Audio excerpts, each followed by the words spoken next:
রাজধানীর মুগদায় দক্ষিণ সিটি কর্পোরেশনের ময়লার গাড়ি চাপায় প্রাণ গেছে এক শিশুর।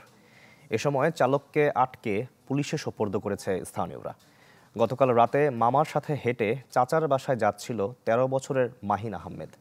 এ সময় তাকে চাপা দেয় ময়লাবাহী ট্রাকটি।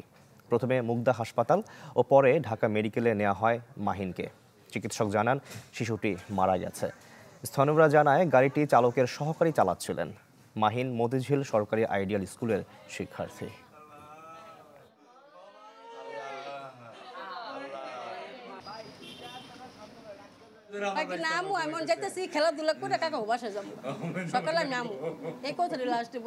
ঢাকা দক্ষিণ সিটি কর্পোরেশনের গাড়ি আমরা চালককে গ্রেপ্তার করছি।